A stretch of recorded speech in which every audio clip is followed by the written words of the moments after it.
네, 안녕하세요. 내 집 마련쌤 방구지입니다. 주변에서 아파트를 싸게 파는 것처럼 보이는 현수막이나 전단지 아니면 인터넷 광고 하나쯤은 보셨을 거예요. 얼핏 보면 일반 아파트 분양 광고처럼 보이지만 모델하우스가 아닌 홍보관이라는 말을 쓰고 조합원 모집이라는 용어가 있는 광고지가 있는데, 이 광고는 바로 지역주택조합 광고입니다. 청약통장도 필요 없고 시세보다 싸다고 하니까 정말 혹하시는 분들이 꽤 있는데요. 특히 3, 4년 전 그 부동산 화랑기 때 그 부동산 가격이 너무 올라가다 보니까 좀 지푸라기라도 잡자라는 심정으로 지역주택조합 물건을 계약하신 분들이 제 주변에도 있어요. 그런데 이 부동산에 대해서 공부를 해보신 분들은 꼭 한 번쯤은 듣는 말이 있어요. 바로 지주택은 원소에게나 권해라 라는 말인데요. 왜 이런 말이 있는지 오늘은 이것에 대해서 말씀드리겠습니다. 먼저 들어가기 전에 제 채널이 지금 구독자 수가 적어서 구독을 눌러주지 않으시면은 제 다음 영상이 뜨지 않을 수도 있으니까요. 구독 꼭 눌러주시고요. 지역주택조합은 간단하게 말하면은 사람들을 모아서 남의 땅을 매입해 새 아파트를 짓겠다라고 하는 겁니다. 일반적으로 진행되는 재개발 재건축은 집 주인과 토지 주인이 내 땅에 새 아파트를 짓겠다라고 하는 건데, 바로 지주택은 조금 반대죠.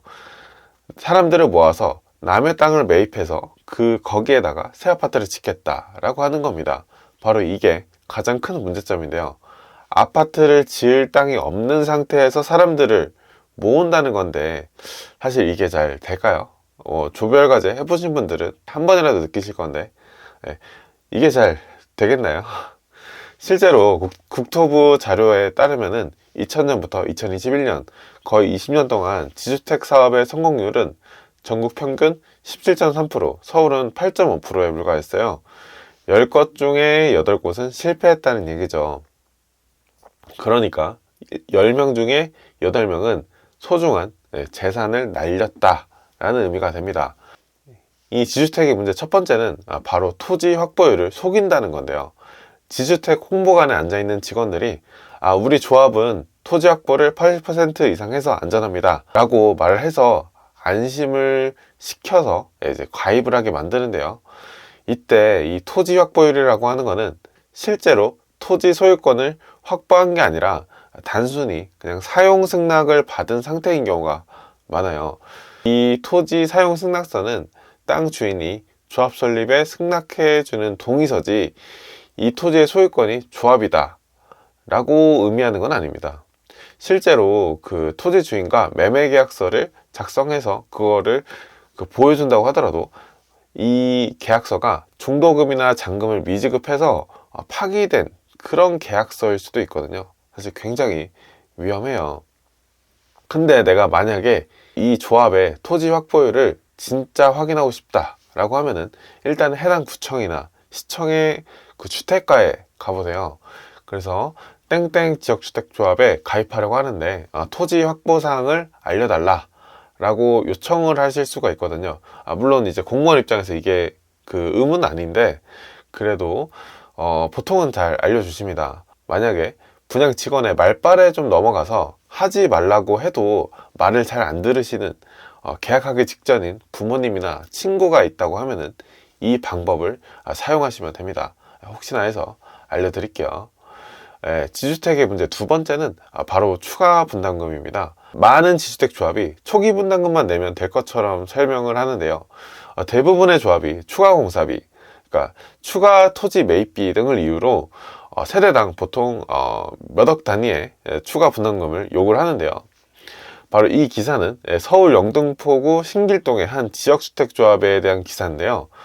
처음 계약을 할 때는 분양가를 5억으로 계약을 했는데 2024년에 착공을 하려고 보니까 분양가가 14억에 책정이 됐습니다.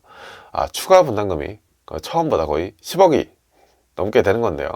9년 동안 중도금 납부를 계속 했는데도 10억이나 더 내야 되는 거예요.